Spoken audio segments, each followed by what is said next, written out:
ओम गुरु ब्रह्मा गुरुर्विष्णु गुरुदेवो महेश्वरः गुरु साक्षात् परब्रह्मा तस्मै श्री गुरुवे नमः।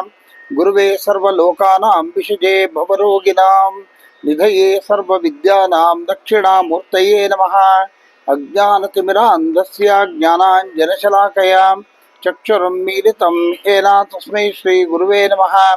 शङ्करं शङ्कराचार्यं केशवं बादरायणं सूत्रभाष्यकृतं वन्दे भगवन्तं पुनः पुनः। श्रुतिस्मृतिपुराणानाम् आलयं करुणालयं नमामि भगवत्पादं शङ्करं लोकशङ्करं सद्गुरुचरणारविन्दाभ्यो नमः। ॐ गणानां त्वा गणपतिगं हवामहे कविं कवीनामुपमश्रवस्तमम् ज्येष्ठराजं ब्रह्मणान् ब्रह्मणस्पद आनष्टन्वन्नोतिभिस्सेदसादनम् श्रीमहागणाधिपतये नमः। प्रणो देवी सरस्वती वाजे एवद्वाजने एवते धेनामवित्रवत वाग्देव्यै नमः। कल्याणाद्भुतगात्राय कामितार्थप्रदायिने श्रीमद्वेङ्कटनाथाय श्रीनिवासाय मङ्गलम्। मङ्गलं कौसलेन्द्राय महनीय गुणात्मने चक्रवर्तितनूजाय सार्वभौमाय मङ्गलम्। वेदवेदान्तवेद्याय मेघश्यामलमूर्तये हंसामोहनरूपाय पुण्यश्लोकाय मङ्गलम्। इष्टदेवता कुलदेवता भूनीला समेत श्रीलक्ष्मी वेङ्कटेश्वर स्वामी देवता ಚರಣಾರವಿಂದಾಭ್ಯೋ ನಮಃ. ಜಗದ್ಗುರುಗಳಾಗಿರ್ತಕ್ಕಂತಹ ಶ್ರೀ ಶ್ರೀ ಶ್ರೀ ಭಾರತೀ ತೀರ್ಥ ಮಹಾಸ್ವಾಮಿಗಳು ಹಾಗೂ ಜಗದ್ಗುರುಗಳಾಗಿರ್ತಕ್ಕಂತಹ ಶ್ರೀ ಶ್ರೀ ಶ್ರೀ ವಿಧುಶೇಖರ ಭಾರತೀ ಮಹಾಸ್ವಾಮಿಗಳ ಚರಣಾರವಿಂದಗಳಲ್ಲಿ ಸಾಷ್ಟಾಂಗ ನಮಸ್ಕಾರವನ್ನು ಅರ್ಪಣೆ ಮಾಡ್ತಾ ಇವತ್ತಿನ ಈ ಕಾರ್ಯಕ್ರಮವನ್ನು ನಾವು ಆರಂಭ ಮಾಡೋಣ. ಸಭೆಗೆ ನಮಸ್ಕಾರ. ಇವತ್ತಿನ ಈ ಒಂದು ರೆಕಾರ್ಡಿಂಗು ಮೈಸೂರಿನಲ್ಲಿ ಕುಳಿತು ಮಾಡ್ತಿರ್ತಕ್ಕಂಥದ್ದು. ಹೋದ ಒಂದು ಭಾಗದಲ್ಲಿ ವಿಶ್ವಧಾರಿಣಿ ಅನ್ನುವಂತಹ ನಾಮವನ್ನು ನಾವು ಹೇಳಿದ್ವಿ. ಇವತ್ತಿನ ನಾಮ ತ್ರಿವರ್ಗಧಾತ್ರಿ. ನೋಡಿ, ತ್ರಿವರ್ಗ ಅಂತ ಅಂದಾಗ ಮೂರು ಮುಖ್ಯವಾಗಿರ್ತಕ್ಕಂಥದ್ದು ಧರ್ಮ, ಅರ್ಥ, ಕಾಮ. ಈ ಮೂರು ಚಂಡಿ ವಿದ್ಯೆಯ ಫಲಗಳು ಅಂತ ಇಷ್ಟೊತ್ತು ಹೇಳಿದ್ದೇನೋ ಚಂಡಿ ವಿದ್ಯೆ ಬಗ್ಗೆ ಮಾತಾಡೋಣ ಅಂತ ಹೇಳಿ. ಚಂಡಿ ವಿದ್ಯೆಯ ಬಗ್ಗೆ ಸಂಪೂರ್ಣವಾಗಿ ಹೇಳಿದ್ಮೇಲೆ ಅದರ ಫಲಗಳೇನು, ಚಂಡಿ ವಿದ್ಯೆಯ ಫಲಗಳೇನು ಅನ್ನೋದನ್ನ ಇಲ್ಲಿ ಹೇಳ್ತಾ ಇದ್ದಾರೆ. ಧರ್ಮ, ಅರ್ಥ, ಕಾಮ. ಇಲ್ಲಿ ಇದಕ್ಕೆ ಇನ್ನೊಂದು ಅರ್ಥ ಏನ್ ತಗೋತಾ ಇದ್ದಾರೆ ಅಂದ್ರೆ ಸಾಮ್ಯ, ವೃದ್ಧಿ ಮತ್ತೆ ಕ್ಷಯ ಅಂತ ಹೇಳೋದು. ಸಾಮ್ಯ ಅಂತಂದ್ರೇನು? ಸಮವಾಗಿರ್ತಕ್ಕಂಥದ್ದು. ವೃದ್ಧಿ ಅಂತಂದ್ರೆ ಬೆಳೀತಕ್ಕಂಥದ್ದು. ಆಮೇಲೆ ಕ್ಷಯ ಅಂತಂದ್ರೆ ನಶಿಸ್ತಕ್ಕಂಥದ್ದು. ಈ ಮೂರನ್ನು ಕೂಡ ಅವರು ಹೇಳ್ತಾ ಇದ್ದಾರೆ. ಈ ಜಗನ್ಮಾತೆ ಈ ಸಂಪೂರ್ಣ ವಿಶ್ವವನ್ನ ನಡೆಸ್ತಕ್ಕಂತಹ ಸಂದರ್ಭದಲ್ಲಿ ಈ ಮೂರು ರೀತಿಯಲ್ಲಿ ಅವಳು ನಡೆಸ್ತಾಳೆ ಅನ್ನೋ ಮಾತನ್ನ ಇಲ್ಲಿ ಹೇಳ್ತಾ ಇದ್ದಾರೆ. ಇಲ್ಲಿ ವರ್ಗ ಅಂತಂದಾಗ ವಿಭಾಗಗಳು ಅಂತ ಹೇಳಿದ್ದಾರೆ. ಇಲ್ಲಿ ಹಾಗಾದ್ರೆ ಧರ್ಮ, ಅರ್ಥ, ಕಾಮ ಅಂದಾಗ ಮೋಕ್ಷ ಎಲ್ಲಿ ಹೋಯ್ತು ಅಂದಾಗ ಇದು ವರ್ಗಗಳಲ್ಲಿ ಬರೋದಿಲ್ಲ.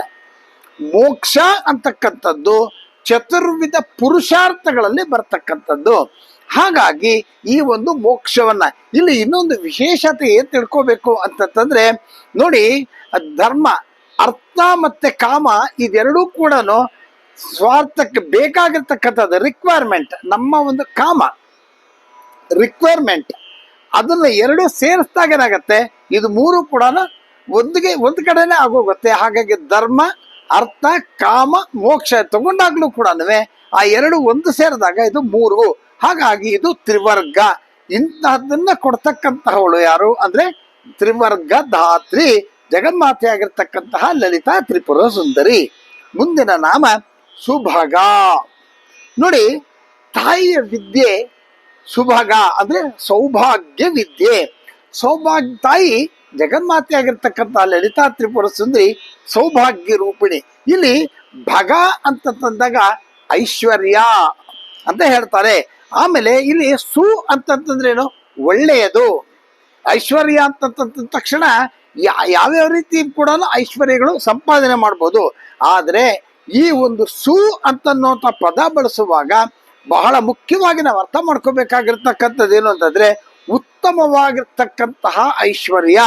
ಅಂದ್ರೆ ನಾವು ದೇವರಿಗೆ ಬೇಡುವಾಗ, ಜಗನ್ಮಾತೆಯನ್ನು ಬೇಡುವಾಗ ಏನಂತ ಕೇಳ್ಕೋಬೇಕಂತಂದ್ರೆ, ಅಮ್ಮ ಪರಮಾರ್ಥ ಮಾರ್ಗಕ್ಕೆ ಯಾವುದೇ ರೀತಿಯಾಗಿರ್ತಕ್ಕಂತಹ ತೊಂದರೆಗಳಾಗದೆ ಇರ್ತಕ್ಕಂಥದ್ದು, ಯಾವುದೇ ಅಧರ್ಮ ಮಾರ್ಗದಿಂದ ಅಧರ್ಮ ಮಾರ್ಗದಿಂದ ಬರ್ತಕ್ಕಂಥದ್ದು ಅಲ್ಲದೆ ಎಲ್ಲವೂ ಧರ್ಮ ಮಾರ್ಗದಿಂದಾನೇ ಬರ್ತಕ್ಕಂತಹ, ಧರ್ಮ ಮಾರ್ಗದಿಂದ ಸಂಪಾದನೆ ಮಾಡಿರ್ತಕ್ಕಂತಹ ಒಂದು ಐಶ್ವರ್ಯವನ್ನ ನನಗೆ ಕೊಡು ಅಂತ ಕೇಳ್ಬೇಕಾದ್ರೆ, ಐಶ್ವರ್ಯ ಅಂದ್ರೆ ಬರೀ ದುಡ್ಡು ಒಂದೇ ಅಲ್ಲ, ಅನೇಕ ಐಶ್ವರ್ಯಗಳನ್ನು, ಇವಾಗಲೇ ಐಶ್ವರ್ಯದ ಬಗ್ಗೆ ನಾವು ಅನೇಕ ವಿಚಾರಗಳನ್ನ ಮಾತಾಡಿದ್ದೀವಿ.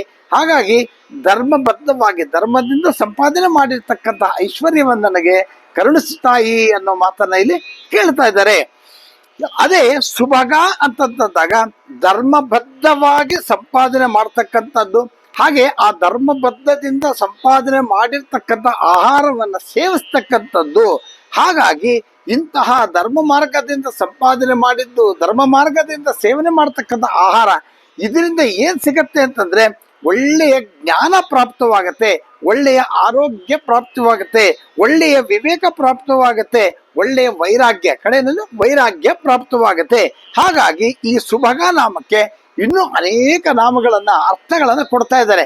ನಾವು ಅದನ್ನ ಸಂಕ್ಷಿಪ್ತವಾಗಿ ಅದನ್ನ ತಿಳ್ಕೋಬೇಕು ಅಂತಂದಾಗ ಸಂಪತ್ತು, ಕಾಮನೆ, ಮಹಾತ್ಮ್ಯ, ವೀರ್ಯ, ಪರಾಕ್ರಮ, ಅತುಲ ಪರಾಕ್ರಮ, ಪ್ರಯತ್ನ, ಕೀರ್ತಿ, ಸೂರ್ಯ ಇತ್ಯಾದಿ, ಕಡೆಯಲ್ಲಿ ಮೋಕ್ಷ ಅನ್ನೋದನ್ನ ಇಲ್ಲಿ ಹೇಳ್ತಾ ಇದ್ದಾರೆ. ಹಾಗಾಗಿ ಸುಭಗ ಅನ್ನೋದಕ್ಕೆ ಅತ್ಯಂತ ಶ್ರೇಷ್ಠವಾಗಿರ್ತಕ್ಕಂಥ ಅನೇಕ ಅರ್ಥಗಳನ್ನ ಇಲ್ಲಿ ಹೇಳ್ತಾ ಇದ್ದಾರೆ. ಮುಂದಿನ ನಾಮ ತ್ರ್ಯಂಬಕ. ಇದು ಬಹಳ ಚೆನ್ನಾಗಿ ಎಲ್ರಿಗೂ ಇದು ತಿಳಿದಿರ್ತಕ್ಕಂಥದ್ದು. ತ್ರ್ಯಂಬಕಂ ಯಜಾಮಹೇ ಸುಗಂಧಿಂ ಪುಷ್ಟಿವರ್ಧನಂ ಅಂತ.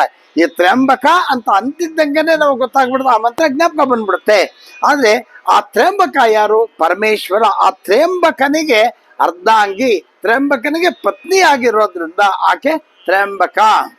ಭವನಿಗೆ ಭವಾನಿ ಹೇಗೆ ಹೇಳಿದ್ವೋ, ಶಿವನಿಗೆ ಶಿವ ಅಂತ ಹೇಗೆ ಹೇಳಿದ್ವೋ, ಕಾಮೇಶ್ವರನಿಗೆ ಕಾಮೇಶ್ವರಿ ಅಂತ ಹೇಗೆ ಹೇಳಿದ್ವೋ, ಹಾಗೆ ತ್ರ್ಯಂಬಕನಿಗೆ ತ್ರ್ಯಂಬಕ.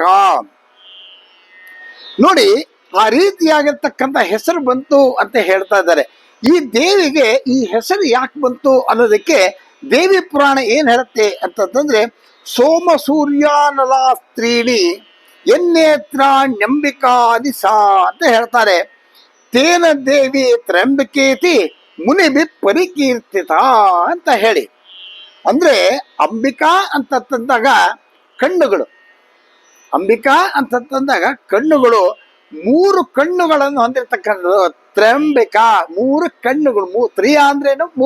3 ಕಣ್ಣುಗಳನ್ನು ಹೊಂದಿರತಕ್ಕಂಥವಳು. ಆ ಜಗನ್ಮಾತೆಯ 3 ಕಣ್ಣುಗಳು ಯಾವ್ದು ಅಂತ ಹೇಳಿದ್ವಿ? ಸೂರ್ಯ, ಅಗ್ನಿ ಮತ್ತೆ ಚಂದ್ರ. ಈ ಒಂದು ಆಮೇಲೆ ಆ ಒಂದು 3 ಕಣ್ಣುಗಳು ಹೊಂದಿರತಕ್ಕಂತಹ ಅಂಬಾ ಅಂದ್ರೇನು? ತಾಯಿ. ಹಾಗಾಗಿ ತ್ರ್ಯಂಬಿಕಾ ಅಂತ ಹೇಳಿ. ಇಲ್ಲಿ ಇನ್ನೂ 3 ಅವತಾರಗಳನ್ನು ಕೂಡ ನಾವು ಅನೇಕ ಸರ್ತಿ ಹೇಳಿದೀವಿ. ಯಾವುದು? ದುರ್ಗಾ, ಲಕ್ಷ್ಮಿ, ಸರಸ್ವತಿ. ಇದು ಕೂಡ ರೂಪಗಳು. ಅವಳ ಒಂದು ಶಕ್ತಿಗಳ್ಯಾವುದು? ಇಚ್ಛಾಶಕ್ತಿ, ಜ್ಞಾನಶಕ್ತಿ, ಕ್ರಿಯಾಶಕ್ತಿ. ಹೀಗೆ ಎಲ್ಲವೂ ಕೂಡ 3 ಇರೋದ್ರಿಂದ ಆ ಜಗನ್ಮಾತೆ ತ್ರ್ಯಂಬಕ. ಮುಂದಿನ ನಾಮ ತ್ರಿಗುಣಾತ್ಮಿಕಾ ಅದ. ಇಲ್ಲಿ ಜಗನ್ಮಾತೆ 3 ರೂಪಗಳನ್ನ ಧರಿಸ್ತಾಳೆ. ನಾವು ಹೇಳಿದ್ವಿ, ದುರ್ಗಾ, ಲಕ್ಷ್ಮಿ, ಸರಸ್ವತಿ ಅನ್ನುವಂತಹ 3 ರೂಪಗಳನ್ನು ಧರಿಸಿ 3 ಗುಣಗಳಿಂದ ಆ 3 ಗುಣಗಳನ್ನು ಕೂಡ ಆಕೆ ಏನು ನಿಯಂತ್ರಿಸ್ತಾಳೆ ಅನ್ನೋ ಮಾತನ್ನ ಇಲ್ಲಿ ಹೇಳ್ತಾ ಇದ್ದಾರೆ. ತ್ರಿಗುಣಾತ್ಮಿಕ ಅಂತಂದ್ರೆ 3 ಗುಣ ರೂಪಗಳನ್ನು ಹೊಂದಿರತಕ್ಕಂಥವಳು ತ್ರಿಗುಣಾತ್ಮಿಕ. 3 ಗುಣ ಆ ರೂಪಗಳನ್ನು ಹೊಂದಿರತಕ್ಕಂತಹ ಆ ಜಗನ್ಮಾತೆ. ಹಾಗೆ ಜಗನ್ಮಾತೆ ಈ ತ್ರಿಗುಣಗಳಿಗೂ ಅತೀತಳಾಗಿದ್ರು ಕೂಡ, ತ್ರಿಗುಣಾತೀತಳಾಗಿದ್ರೂ ಕೂಡ ಆ ತ್ರಿಗುಣಗಳಲ್ಲಿ ಅವಳು ಇದ್ದು ಅದರಲ್ಲಿ ಅವಳು ಚೈತನ್ಯವನ್ನು ತುಂಬಿಸ್ತಿದ್ದಾಳೆ. ಈಗ ತ್ರಿಗುಣದಲ್ಲಿ ಅವಳು ಇಲ್ಲ ಅಂತಂದ್ರೆ, ಅದರಲ್ಲಿ ಚೈತನ್ಯ ಇಲ್ಲ ಅಂತಂದ್ರೆ ಇದು ಕೆಲ್ಸಕ್ಕೆ ಬರೋದಿಲ್ಲ, ಅದು ಇದ್ದು ಇಲ್ದೇ ಇರೋ ತರ ಲೆಕ್ಕ ಆಗ್ಬಿಡುತ್ತೆ. ಹಾಗಾಗಿ ಆ ತ್ರಿಗುಣದಲ್ಲಿ ಆ ಜಗನ್ಮಾತೆ ಇದ್ದು ಆ ತ್ರಿಗುಣಗಳಿಗೆ ಅವಳು ಚೈತನ್ಯವನ್ನು ತುಂಬಿಸ್ತಾ ಇದ್ದಾಳೆ. ಅಂದ್ರೆ ಅದನ್ನ ಆಕ್ಟಿವ್ ಮಾಡ್ತಾ ಇದ್ದಾಳೆ, ಆಕ್ಟಿವೇಟ್ ಮಾಡ್ತಾಳೆ. ಹಾಗಾಗಿ ಹೀಗೆ ಆ ತ್ರಿಗುಣಗಳಿಂದ ಈ ಪ್ರಪಂಚವನ್ನ ಅವಳು ನಡೆಸ್ತಾ ಇದ್ದಾಳೆ. ಜಗದ್ರೂಪದಲ್ಲಿ ನೋಡಿದಾಗ ಅವಳು ತ್ರಿಗುಣಾತ್ಮಿಕ, ಸತ್ವ ರಜಸ್ ತಮೋ ಗುಣಗಳು ಅಂತ. ಈ ಗುಣಗಳು ಯಾವುದು? ಸತ್ವಗುಣ, ರಜೋಗುಣ, ತಮೋ ಗುಣಗಳು. ಈ 3 ಗುಣಗಳು ಮುಖ್ಯವಾಗಿ. ಹಾಗಾಗಿ ಇದನ್ನೇ ಬ್ರಹ್ಮ ಇನ್ನು ಮುಖ್ಯವಾಗಿ ಏನಿರ್ತಾರೆ ಅಂತಂದ್ರೆ, ಇದಕ್ಕೆ ಕಾರಣ ಯಾರು? ಬ್ರಹ್ಮ. ಯಾಕಂದ್ರೆ ಇದರಿಂದಾನೇ ಅವು ಈ ಪ್ರಪಂಚಗಳು ಸೃಷ್ಟಿಯಾಗಿರೋದ್ರಿಂದ ಕಾರ್ಯ ಬ್ರಹ್ಮ, ಪ್ರಪಂಚಕ್ಕೆ ಯಾರು? ಈ ತಾಯಿ. ಹಾಗಾಗಿ ಇದರ ಒಂದು ಅಂಕಿತ ಯಾರು? ನಿರ್ಗುಣ ಬ್ರಹ್ಮ. ಎಲ್ಲವೂ ಕೂಡ ಅವಳೇನೆ ಅನ್ನೋ ಮಾತನ್ನ ಇಲ್ಲಿ ಹೇಳ್ತಾ ಇದ್ದಾರೆ. ಮುಂದಿನ ನಾಮ ಸ್ವರ್ಗಾಪವರ್ಗದ. ಇಲ್ಲಿ ಸ್ವರ್ಗ ಅಂತಂದ್ರೆ ನಾವು ಸಾಮಾನ್ಯವಾಗಿ ವಾಡ್ ಭಾಷೆಗಳಲ್ಲಿ ಹೇಳ್ತಾ ಇರ್ತೀವಿ, ಸ್ವರ್ಗಕ್ಕೆ ಕೊಟ್ಟೋಗ್ತಾನೆ, ಸ್ವರ್ಗ ಸಿಕ್ತು, ಸ್ವರ್ಗದಂತ ಸುಖ ಇದೆ ಅಂತ ಹೇಳಿ. ಇಲ್ಲಿ ಸ್ವರ್ಗ ಅಂತಂದಾಗ ಕರ್ಮ ಫಲಗಳು, ನಾವು ಮಾಡಿರ್ತಕ್ಕಂತಹ ಹಿಂದಿನ ಜನ್ಮದಲ್ಲಿ, ಈ ಜನ್ಮದಲ್ಲಿ ಮಾಡಿರ್ತಕ್ಕಂತಹ ಒಳ್ಳೆಯ ಕಾರ್ಯಗಳು, ಒಳ್ಳೆಯ ಕರ್ಮಗಳು, ಇದರಿಂದ ಅದು ಬರ್ತಕ್ಕಂತಹ ಫಲನೇ ಸ್ವರ್ಗ. ಆ ಸ್ವರ್ಗ ಅಂತಂದ್ರೆ ಕರ್ಮಗಳಿಂದ ಉಂಟಾಗ್ತಕ್ಕಂತಹ ಫಲ, ಅಂದ್ರೆ ಕರ್ಮ ಫಲ ಸ್ವರ್ಗ ಅಂತ ಕರೀತಾರೆ. ಅಪವರ್ಗ ಅಂತಂದ್ರೆ ಅದು ಮೋಕ್ಷ. ಅದು ಯಾವುದರಿಂದ ಸಿಗುತ್ತೆ ಅನ್ನೋದಾದ್ರೆ ಜ್ಞಾನದ ಫಲ. ಸಾಮಾನ್ಯವಾಗಿ ಮಾತಾಡುವಾಗ ಇದು ನರಕ ಸ್ವರ್ಗ ಎರಡೇ ಅಂತ. ಆದ್ರೆ ನಮ್ಮ ಒಂದು ಈ ಸನಾತನ ಧರ್ಮದಲ್ಲಿ ಅತ್ಯಂತ ಶ್ರೇಷ್ಠವಾಗಿ ಇನ್ನೂ ಒಂದು ಇದೆ ಅಂತ. ಬೇರೆ ಎಲ್ಲ ನೋಡಿದಾಗ ಒಂದು ಸ್ವರ್ಗ ನರಕ, ಸ್ವರ್ಗ ನರಕ ಇಷ್ಟೇ ಅಲ್ಲ, ಇದನ್ನ ಬಿಟ್ಟು ಇನ್ನೂ ಒಂದು ಮುಖ್ಯವಾಗಿರ್ತಕ್ಕಂಥದ್ದು ಏನಿದೆ ಅಂತಂದ್ರೆ ಮೋಕ್ಷ. ಹಾಗಾಗಿ ಸ್ವರ್ಗ ಕರ್ಮಫಲವಾದರೆ ಅಪವರ್ಗ ಅಂತಂದ್ರೆ ಮೋಕ್ಷ. ಅದು ಯಾವುದರಿಂದ ಸಿಗುತ್ತೆ ಅಂತಂದ್ರೆ ಜ್ಞಾನದ ಫಲದಿಂದ. ಹಾಗಾಗಿ ಹೀಗೆ ಕರ್ಮ ಫಲವಾಗಿರ್ತಕ್ಕಂತಹ ಸ್ವರ್ಗವನ್ನ, ಜ್ಞಾನ ಫಲವಾಗಿರ್ತಕ್ಕಂತಹ ಮೋಕ್ಷವನ್ನ ಅವಳು ಕೊಡೋದ್ರಿಂದ ಸ್ವರ್ಗ ಅಪವರ್ಗದ ಅಂದ್ರೆ ಕರ್ಮ ಫಲಕ್ಕೆ ಬರತಕ್ಕಂಥ ಸ್ವರ್ಗ, ಅಪವರ್ಗ ಅಂತಂದ್ರೆ ಸ್ವರ್ಗ ಮೋಕ್ಷವನ್ನ ಅಂದ್ರೆ ಜ್ಞಾನ ಫಲದಿಂದ ಬರ್ತಕ್ಕಂತಹ ಫಲವನ್ನ ಕೊಡ್ತಕ್ಕಂಥವಳು. ಹಾಗಾಗಿ ಸ್ವರ್ಗ ಅಪವರ್ಗದ. ಇಲ್ಲಿ ಪಾ ಅನ್ನೋದು ಹಿಂದೆ ಒಂದು ನಾಮದಲ್ಲಿ ತುಂಬಾ ಹಿಂದೆ ಹೇಳಿದಾಗ ಪಾ ಅನ್ನೋದಕ್ಕೆ ಒಂದು ಪಾ ವರ್ಗ, ಪಾಪ ಬಾ ಭಾ ಮ, ಈ 5 ಅಕ್ಷರಗಳಲ್ಲಿ ಏನಿದೆ ಅದನ್ನ ನಾವು ಸಂಪೂರ್ಣವಾಗಿ ತೆಗೆದಾಕ್ಬಿಟ್ರೆ ಮೋಕ್ಷ ಅನ್ನೋದನ್ನ, ಅದನ್ನ ನಾವೀಗ ಸುಮ್ಮನೆ ಅದನ್ನ ಜ್ಞಾಪಿಸ್ಕೋತೀವಿ ಅನ್ನೋದಾದ್ರೆ ಪಾಪ ಭಾ ಭಾ ಮದಲ್ಲಿ ಇದು ಯಾವುದು ಇಲ್ಲ ಅಂತಂದ್ರೆ ಮೋಕ್ಷ ಅಂದ್ರೆ ಪಾ ಅಂದ್ರೆ ಏನು? ಮೊದಲನೇದು ಪಾಪ, ನಾವು ಮಾಡ್ತಕ್ಕಂಥ ಪಾಪ ಕರ್ಮಗಳು. ದೊಡ್ಡ ಅಂದ್ರೆ ನಾವು ಮಾಡ್ತಕ್ಕಂಥ ಪಾಪ ಕರ್ಮಗಳಿಂದ ಉಂಟಾಗ್ತಕ್ಕಂಥ ಫಲಗಳು. ಎರಡನೇದು ಈ ಬಂಧಗಳು, ಸಂಸಾರ ಬಂಧನ ಇತ್ಯಾದಿ ಇತ್ಯಾದಿ ಇತ್ಯಾದಿ ಬಂಧ. ಈ ಒಂದು ಬಂಧದಿಂದ ಉಂಟಾಗ್ತಕ್ಕಂಥದ್ದೇನು? ಭಯ. ಇಷ್ಟು ಇದ್ರೇನಾಗತ್ತೆ ಕಡೆಗೆ ಮರಣ. ಹಾಗಾಗಿ ಪಾಪ ಭಾಭ ಮ ಈ ಎಲ್ಲವನ್ನೂ ಕೂಡ ತೆಗೆದಾಗೇನಾಗತ್ತೆ ಅದು ಮೋಕ್ಷ ಪ್ರಾಪ್ತಿ. ಸ್ವರ್ಗದ ವಚನವನ್ನ, ಸ್ವರ್ಗದ ಬಗ್ಗೆ ಒಂದು ವಚನವನ್ನ ಹೇಳ್ತಾರಂತೆ. ಏನಪ್ಪ ಅದು ಅಂದ್ರೆ, ಎನ್ನ ದುಃಖೇನ ಸಂಚಿನ್ನಂ ನಚಗ್ರಸ್ತ ಮನಂತರಂ ಅಭಿಲಾಷೋಪನೀತಂ ಯತ್ ಸುಖಂ ಸ್ವಹ ಪದಾಸ್ಪದಂ ಅಂತ ಹೇಳ್ತಾರೆ. ಇದರ ಅರ್ಥ ಏನು ಅಂತಂದ್ರೆ, ಯಾವ ಸುಖವು ಕ್ಷಣಿಕವಾಗಿದ್ದೋ, ಯಾವ ಸುಖ ಕ್ಷಣಿಕವಾಗಿದ್ದೋ ಈಗಲೂ ಮುಂದೂ ಕೂಡ ಅಭಿಲಾಷಿತವಾದದ್ದನ್ನ ಕೊಡುತ್ತೋ ಅಂತಹ ಸುಖವನ್ನ ಸ್ವರ್ಗ ಅಂತ ಕರೀತಾರೆ. ಇದನ್ನ ನಾವು ಸ್ವಲ್ಪ ವಿಸ್ತಾರವಾಗಿ ತಿಳ್ಕೋಬೇಕು ಅಂತಂದ್ರೆ, ಈಗ ನಾವೇನೋ ಒಂದು ಕರ್ಮವನ್ನ ಮಾಡಿದೀವಿ, ನಾವು ಹೇಳಿದ್ವಿ ಕರ್ಮ ಫಲದಿಂದ ಸ್ವರ್ಗ ಅಂತ ಹೇಳಿ. ನಾವು ಎಷ್ಟು ಶುಭ ಕರ್ಮವನ್ನ ಮಾಡಿದೀವೋ ಅದಕ್ಕೆ ಬೇಕಾಗಿರ್ತಕ್ಕಂತಹ ಒಂದು ಸುಖ ಸಿಗುತ್ತೆ. ಆ ಒಂದು ಕರ್ಮದ ಇದು ಮುಗಿದ ತಕ್ಷಣ ಆ ಸುಖ ಇರೋದೇ ಇಲ್ಲ, ಅದು ಕ್ಷಣಿಕವಾಗಿರ್ತಕ್ಕಂಥದ್ದು. ಆದ್ರೆ ಇಂತಹ ಸುಖ ಅಂತ ಅನ್ಕೊಂಡಿದೀವಲ್ಲ, ಅದು ಮಾತ್ರ ಟೆಂಪರರಿ. ಈ ಸ್ವರ್ಗ ಅನ್ನೋದು ದೇವತೆಗಳ ಲೋಕಕ್ಕೆ ಹೋದ್ರೂ ಕೂಡ ಆ ಒಂದು ಪುಣ್ಯ ಇರೋಷ್ಟು ದಿವಸ ಮಾತ್ರ ಅಲ್ಲಿರೋದಕ್ಕೆ ಸಾಧ್ಯ. ಅದ್ರ ಪುಣ್ಯ ಕಳ್ಕೊಂಡ ತಕ್ಷಣ ಮತ್ತೆ ಈ ಭೂಮಿಗೆ ಬಂದು ಮತ್ತೆ ನಾವು ಆ ಒಂದು ಮತ್ತೆ ಆ ಸ್ಥಳಕ್ಕೆ ಹೋಗ್ಬೇಕು ಅಂದ್ರೆ ಪುಣ್ಯ ಅರ್ಜನೆ ಮಾಡಬೇಕು. ಆದರೆ ದೇವಿ ಇಂತಹ ಸುಖವನ್ನೂ ಕೊಡ್ತಾಳೆ. ಮುಂದೆ ಇನ್ನೊಂದು ಬಹಳ ಮುಖ್ಯವಾಗಿರ್ತಕ್ಕಂಥದ್ದು ಅಪವರ್ಗ ಕೊಡ್ಬೇಕಲ್ಲ, ಏನದು ಅಂತಂದ್ರೆ ಕಾಲತ್ರಯದಲ್ಲಿ ಯಾವ ಕಾಲದಲ್ಲೂ ಕೂಡ ಅದು ಸುಖವಾಗಿರ್ತಕ್ಕಂಥದ್ದು, ನಶಿಸ್ತೇ ಇರ್ತಕ್ಕಂತಹ ಸುಖ ಯಾವುದು ಅಂತಂದ್ರೆ ಅದೇ ಮೋಕ್ಷ, ಅಪವರ್ಗ. ಹಾಗಾಗಿ ದೇವಿ ನಮ್ಮ ಕರ್ಮಬಲದಿಂದ ಉಂಟಾಗ್ತಕ್ಕಂತಹ ಈ ಒಂದು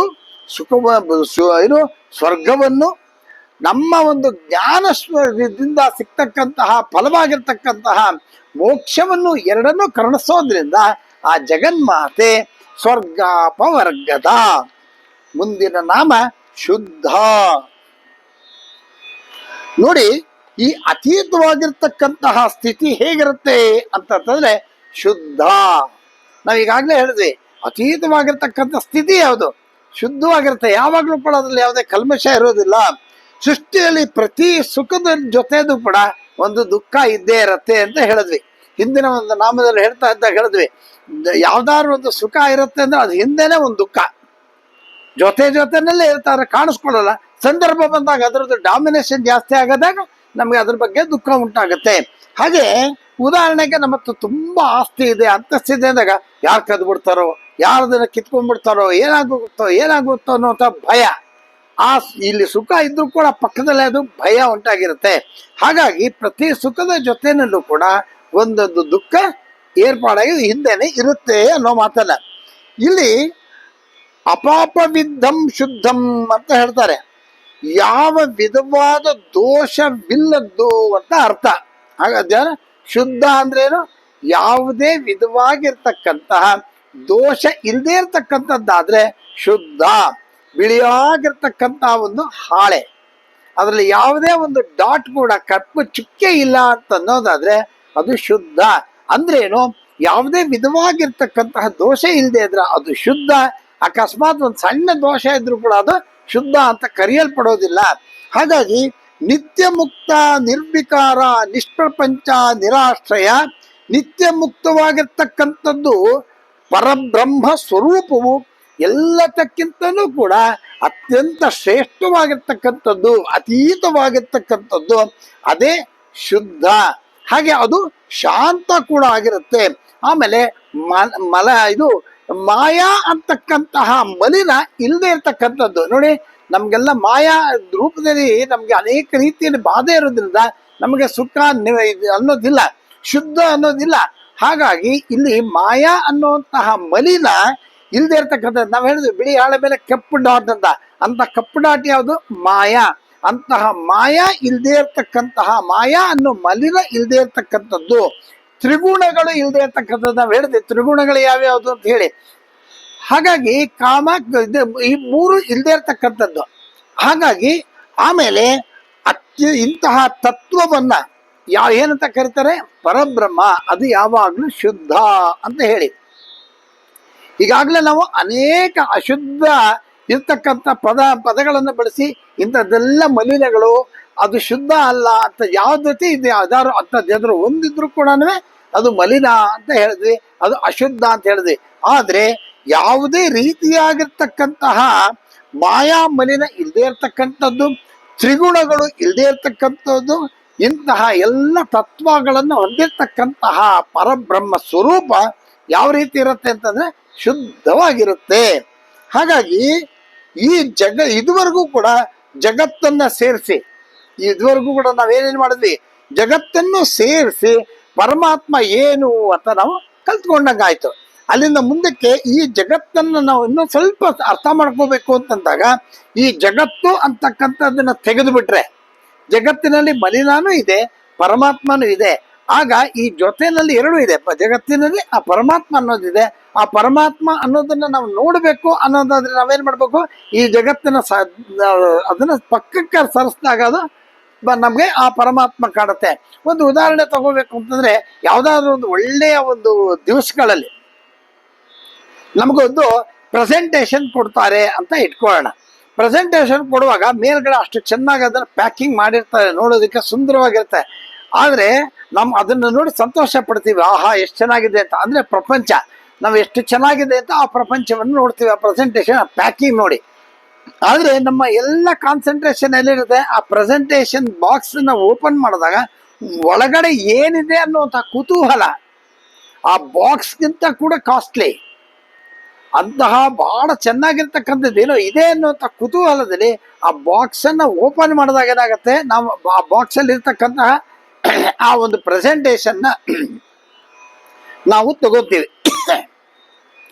ತಗೊಂಡಾಗ ಏನಾಗುತ್ತೆ, ಆ ಬಾಕ್ಸ್ ಅನ್ನ ನಾವು ತೆಗೆದು ಬಿಡ್ತೀವಿ. ಅದೇ ರೀತಿಯಲ್ಲಿ ಪ್ರಪಂಚ ಅಂತಕ್ಕಂಥ ಆ ಬಾಕ್ಸ್ ಅನ್ನ ತೆಗೆದು ಪರಮಾತ್ಮ, ಆ ದೇವಿ ಅಂತಕ್ಕಂಥ ಆ ಶಕ್ತಿಯನ್ನ, ಅದರೊಳಗಿರ್ತಕ್ಕಂಥ ಶಕ್ತಿಯನ್ನು ನಾವು ಅರ್ಥ ಮಾಡ್ಕೋಬೇಕು. ಆಗ ಅಲ್ಲೇನಾಗುತ್ತೆ, ಅಲ್ಲಿರ್ತಕ್ಕಂತಹ ಒಂದು ಶಕ್ತಿ ನಮಗೆ ತುಂಬಾ ಚೆನ್ನಾಗಿ ಅರ್ಥ ಆಗುತ್ತೆ. ಆಗ ಆ ಪ್ರೆಸೆಂಟೇಷನ್ಗಿಂತ ಇದು ವ್ಯಾಲ್ಯೂಯಬಲ್ ಅಂತ ಅನ್ಸುವಾಗ ಈ ಪ್ರಪಂಚ ಅಂದ್ರೆ ಇಲ್ಲಿರ್ತಕ್ಕಂಥ ಉಪಾಧಿಗಳೆಲ್ಲವೂ ಕೂಡ ಇದನ್ನ ತೆಗೆದು ಅದ್ರೊಳಗಿರ್ತಕ್ಕಂಥ ಶಕ್ತಿಯನ್ನ ನಾವು ನೋಡ್ತೀವಿ ಅಂದ್ರೆ ಅದೇ ನಮಗೆ ಮೋಕ್ಷವನ್ನ ದಯಪಾಲಿಸ್ತಕ್ಕಂತಹ ಆ ಜಗನ್ಮಾತೆ ಲಲಿತಾ ತ್ರಿಪುರ ಸುಂದರಿ. ಹಾಗಾಗಿ ಅತ್ಯಂತ ಶುದ್ಧವಾಗಿರ್ತಕ್ಕಂತಹ ಪರಬ್ರಹ್ಮ ಸ್ವರೂಪಿಣಿ ಅಂತ ಹೇಳುವಾಗ ಆಕೆ ಶುದ್ಧ. ಮುಂದಿನ ನಾಮ ಜಪಾ ಪುಷ್ಪ ನಿಭಾಕೃತಿ. ನೋಡಿ, ಜಪಾ ಪುಷ್ಪ ಅಂತಂತಂದ್ರೆ ದಾಸವಾಳದ ಹೂವು. ದಾಸವಾಳದ ಹೂವು ಈಗ ಅನೇಕ ಬಣ್ಣಗಳಲ್ಲಿ, ಬಿಳಿ ದಾಸವಾಳ, ದಾಸವಾಳ ಬರುತ್ತೆ. ಇಲ್ಲಿ ನಾವು ದಾಸವಾಳ ಅಂತಂದಾಗ ಅದನ್ನು ನೋಡಿದಾಗ ಅದರಲ್ಲಿ ಅತ್ಯಂತ ಶ್ರೇಷ್ಠವಾಗಿರ್ತಕ್ಕಂಥ ಕಾಂತಿಯನ್ನು ಹೊಂದಿರುತ್ತೆ. ಕೆಂಪು ದಾಸವಾಳ, ಅರುಣಕ ವರ್ಣ ಅಂತ ನಾವು ಲಲಿತಾ ತ್ರಿಪುರ ಸುಂದರಿಯನ್ನ ನಾವು ಈಗಾಗಲೇ ವರ್ಣಿಸ್ಬಿಟ್ಟಿದ್ದೀವಿ. ಹಾಗಾಗಿ ದಾಸವಾಳದ ಹೂವಿನ ಆಕಾರದಲ್ಲಿರ್ತಕ್ಕಂತಹ ಆ ಕಾಂತಿ ಅಂತ ಇರ್ತಕ್ಕಂಥವಳು ಜಪಾ ಪುಷ್ಪ ನಿಭಾಕೃತಿ. ಆ ಆಕೃತಿಯಲ್ಲಿ ಇರ್ತಕ್ಕಂತಹ ಆ ಜಗನ್ಮಾತೆ ಲಲಿತಾ ತ್ರಿಪುರ ಸುಂದರಿ. ಇಲ್ಲಿ ಪುಷ್ಪ ಅನ್ನೋದಕ್ಕೆ ಬಹಳ ಚೆನ್ನಾಗಿ ಅರ್ಥವನ್ನ ಹೇಳಿದ್ದಾರೆ. ಪುಷ್ಪ ಅಂತಂದ್ರೇನು, ಮೊಗ್ಗಾಗಿರೋದು, ಅರಳತಕ್ಕಂಥದ್ದು,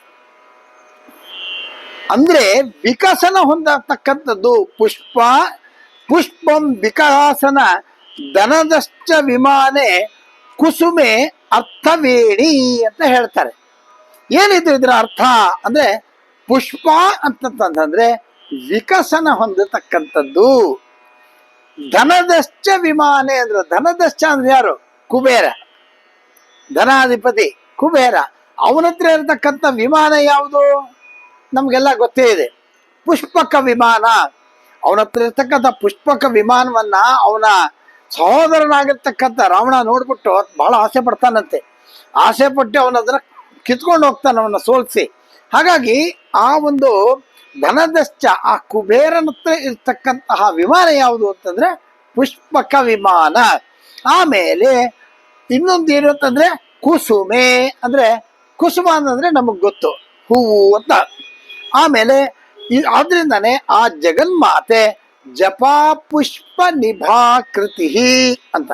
ಈಗ ಅದ್ರ ಬಗ್ಗೆ ಸ್ವಲ್ಪ ವಿಸ್ತಾರವಾಗಿ ನಾವು ತಿಳ್ಕೋಬೇಕು ಅಂತಂದ್ರೆ, ಶುದ್ಧವಾಗಿರ್ತಕ್ಕಂತಹ ತತ್ವವನ್ನ ಹೊಂದಬೇಕು ಅನ್ನೋದಾದ್ರೆ ನಮಗೆ ಮುಖ್ಯವಾಗಿ ಬೇಕಾಗಿರ್ತಕ್ಕಂಥದ್ದು ಜಪ. ಇಲ್ಲಿ ಜಪ ಪುಷ್ಪ ನಿಭಾಕೃತಿ, ಇಲ್ಲಿ ಎರಡನೇ ಅರ್ಥ ಕೊಡ್ತಾ ಇದ್ದಾರೆ. ಜಪ ಅಂತಕ್ಕಂಥದ್ದು ನಮಗೆ ಶುದ್ಧವಾಗಿರ್ತಕ್ಕಂಥ ತತ್ವ ತಿಳಿಬೇಕು ಅಂತಂದ್ರೆ ಏನ್ ಬೇಕು ಅಂತಾರೆ, ಇಲ್ಲಿ ಜಪ ಬೇಕು ಅಂತಾರೆ. ಶ್ರೀಕೃಷ್ಣ ಪರಮಾತ್ಮ ಏನ್ ಹೇಳ್ತಾನೆ ಅಂತಂತಂದ್ರೆ, ಯಜ್ಞಾನಾಂ ಜಪ ಯಜ್ಞೋಸ್ಮಿ ಅಂತಾನೆ.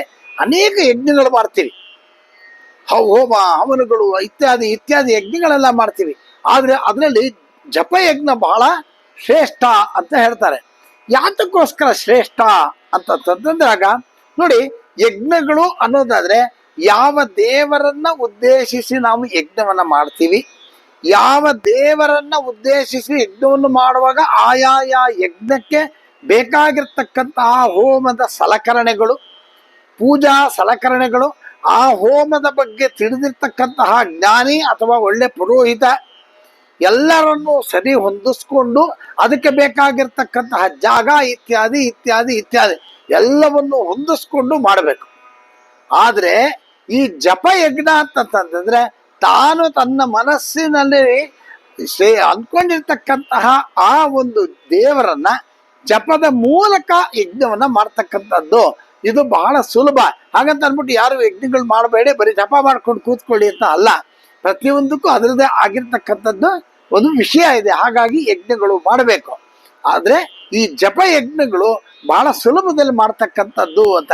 ಯಾತಕ್ಕೋಸ್ಕರವಾಗಿ ಇಲ್ಲಿ ಜಪಯಜ್ಞ ಮಾಡಬೇಕು ಅನ್ನೋದನ್ನ ವಿಶ್ವಾಸ ಹೇಳ್ತಾರೆ ಅಂತಂದ್ರೆ,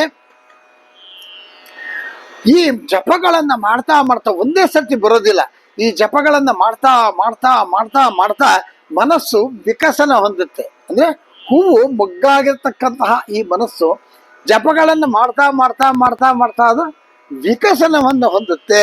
ಆಗ ಯಾವಾಗ ಆ ಒಂದು ವಿಕಸನ ಹೊಂದಕ್ಕೆ ಕಾರಣ ಏನು ಅಂದ್ರೆ, ನೀವು ಆಗ್ಲೇ ತಿಳ್ಕೊಂಡಿದ್ದೀರಿ, ಈ ಮಂತ್ರಗಳ ಪ್ರತಿ ಮಂತ್ರಕ್ಕೂ ಒಂದೊಂದು ದೇವತೆ ಇದೆ. ಜಗನ್ಮಾತೆನೇ ಆ ಮಂತ್ರ. ಆ ಜಗನ್ಮಾತೆ ರೂಪದಲ್ಲಿರ್ತಕ್ಕಂಥ ಅನೇಕ ದೇವತೆಗಳಿದ್ದಾರೆ. ಹಾಗಾಗಿ ಈ ಮಂತ್ರ ಅಭಿನ್ನವಾಗಿ ದೇವತೆಗೂ ಆ ಮಂತ್ರಕ್ಕೂ ಭಿನ್ನಗಳು ಇಲ್ಲದೇ ಇರ್ತಕ್ಕಂಥದ್ದು. ಆ ಮಂತ್ರನೇ ಚೈತನ್ಯ ಅನ್ನೋದನ್ನ ನಾವು ಈಗಾಗಲೇ ಹಲವಾರು ಬಾರಿ ಹೇಳ್ಬಿಟ್ಟಿದ್ದೀವಿ. ಹಾಗಾಗಿ ಈ ಒಂದು ನೋಡಿ ಇಲ್ಲೇನ್ ಹೇಳ್ತಾರೆ ಅಂತಂದ್ರೆ, ಹಿಂದೆ ನಾವು ಹೇಳಿದ್ವಿ ಶ್ರೀಮದ್ ವಾಗ್ಭವ ಕೂಟ್ಯೈಕ ಸ್ವರೂಪ ಮುಖ ಪಂಕಜ ಅನ್ನೋ ಮಾತನ್ನ ಹೇಳಿದಾಗ ಇದ್ರ ಬಗ್ಗೆ ವಿಸ್ತಾರವಾಗಿ ನಾವು ಅನೇಕ ಬಾರಿ ಹೇಳ್ಕೊಂಡಿದ್ದೀವಿ. ಇಲ್ಲಿ ಮಂತ್ರನೇ ತಾಯಿಯೇ ಆ ಮಂತ್ರದ ಸ್ವರೂಪ. ಅಂತಹ ಮಂತ್ರವನ್ನ ನಾವು ಜಪವನ್ನ ಮಾಡಬೇಕು ಅನ್ನೋ ಮಾತನ್ನ ಇಲ್ಲಿ ಹೇಳ್ತಾ ಇದ್ದಾರೆ. ಒಮ್ಮೆ ಆ ಒಂದು ಜಪವನ್ನ ಮಾಡ್ತಾ ಇದ್ದಾಗ ಏನಾಗತ್ತೆ, ನಮ್ಮ ಮನಸ್ಸು ಅದು ವಿಕಸನ ಹೊಂದುತ್ತೆ. ಆ ಒಂದು ವಿಕಸನ ಹೊಂದಿದಾಗ ಏನಾಗತ್ತೆ, ನಮಗೆ ಬೇಕಾಗಿರ್ತಕ್ಕಂತಹ ಒಂದು ಆ ಯಾವ ದೇವರನ್ನು ಜಪವನ್ನ ಮಾಡ್ತಾ ಇರ್ತೀವೋ ಆ ದೇವರ ಒಂದು ಶಕ್ತಿ ಅನುಗ್ರಹ ನಮಗೆ ಬೇಗ ಲಭ್ಯವಾಗತ್ತೆ ಅನ್ನೋ ಮಾತನ್ನ ಹೇಳ್ತಾ, ಹಾಗಾಗಿ ಅಂತಹ ವಿಕಸನವನ್ನು ಹೊಂದತಕ್ಕಂತಹ ಶಕ್ತಿಯನ್ನು ಕೊಡ್ತಕ್ಕಂಥವಳು ಯಾರು ಅಂದ್ರೆ ಆ ದೇವಿ ಜಗನ್ಮಾತೆ. ಹಾಗಾಗಿ ಅವಳು ಜಪ ಪುಷ್ಪ ನಿಭಾಕೃತಿ. ಮುಂದಿನ ನಾಮ ಓಜೋವತಿ. ಇಲ್ಲಿ ಭಗವತ್ ಶಕ್ತಿ ಪ್ರಪಂಚವನ್ನೆಲ್ಲ ಕೂಡ ಪ್ರಸರಿಸ್ತಾ ಇದೆ. ಭಗವತ್ ಶಕ್ತಿ ಪ್ರಪಂಚವನ್ನೆಲ್ಲ ಅದು ಪ್ರಸರಿಸ್ತಾ ಇದೆ. ಅದನ್ನ ನಾವು ಓಜಸ್ ಅಂತ ಕರೀತಾರೆ. ಇದು ನಮ್ಮ ಶರೀರದಲ್ಲೂ ಕೂಡ ಎಲ್ಲ ಕಡೆ ಪ್ರಸರಿಸ್ತಾ ಇದೆ ಅನ್ನೋದಾದ್ರೆ, ಇಲ್ಲಿ ಅದು ಕೂಡ ಪ್ರಸರಿಸ್ತಾ ಇದೆ. ಇಲ್ಲಿ 8 ಧಾತುಗಳು ಅಂತ ಹೇಳಿದ್ವಿ ನಾವು. ಮೊದಲು ಸಪ್ತ ಧಾತುಗಳು, ಆದರೆ ಈ ಒಂದು ಓಜಸ್ ಅಂತಕ್ಕಂಥದ್ದು 8ನೇ ಧಾತು. ನಾವೀಗಾಗಲೇ ಹೇಳಿದ್ವಿ ಎಷ್ಟು ಧಾತುಗಳಿದೆ ಅಂತ. 7 ಧಾತುಗಳ ಹೆಸರುಗಳು ಯಾವ್ಯಾವ್ದು ಹೇಳಿದ್ವಿ? ಅನ್ನರಸ, ರಕ್ತ, ಮಾಂಸ, ಮೇಧಸ್ಸು, ಅಸ್ಥಿ, ಶುಕ್ಲ, ಇವೆಷ್ಟು ಅಂದ್ರೆ ರೇತಸ್ಸು, ಇವೆಲ್ಲವೂ ಕೂಡ ಸಪ್ತಧಾತುಗಳು. ಓಜಸ್ಸು 8ನೇ ಧಾತು. ಹಾಗಾಗಿ ಇದನ್ನ ನಾವು ಜಾಗ್ರತೆಯಿಂದ ನೋಡಿದಾಗ, ಹಿಂದೆ ಹೇಳಿದ್ವಿ 9 ಧಾತುಗಳಿದೆ ಅಂತ ಹೇಳಿದ್ವಿ. ಈ 7 ಧಾತುಗಳನ್ನು ಹೇಳಿ 2 ಸೂಕ್ಷ್ಮ ಧಾತುಗಳ ಬಗ್ಗೆ ನಾವು ಮಾತಾಡಿದ್ವಿ. ಯಾವ್ಯಾವುದು ಅಂತಂದ್ರೆ ಪ್ರಾಣ ಮತ್ತೆ ಜೀವ. ಅಲ್ಲಿಗೆ 7 + 2 9 ಧಾತುಗಳಾಯ್ತು.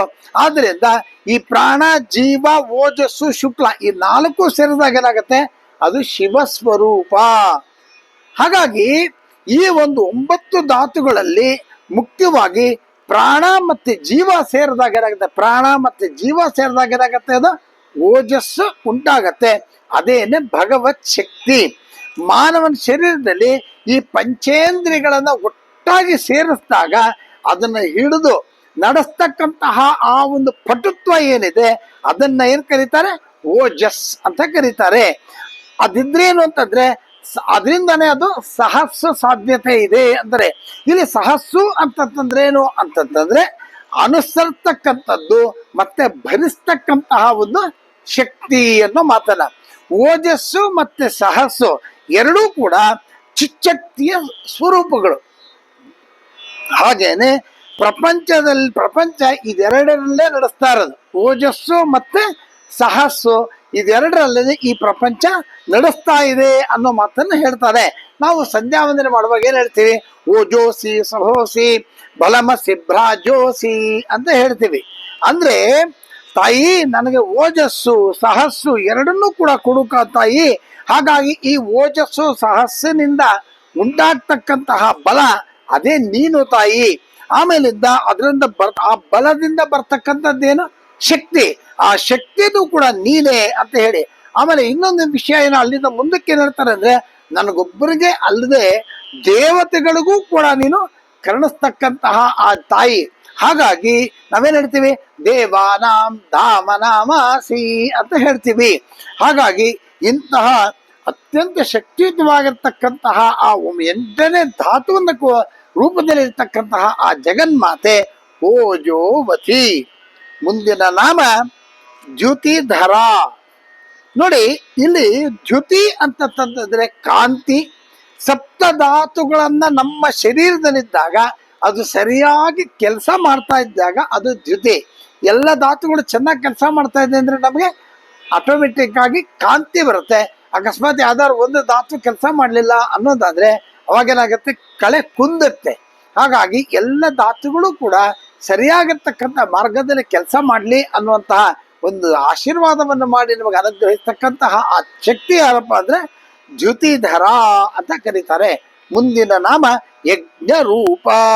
ಇದನ್ನ ನಾವು ಮುಂದಿನ ಭಾಗದಲ್ಲಿ ಹೇಳೋಣ. ಎಲ್ರಿಗೂ ಕೂಡ ಶುಭವಾಗಲಿ. ನಮಸ್ಕಾರ.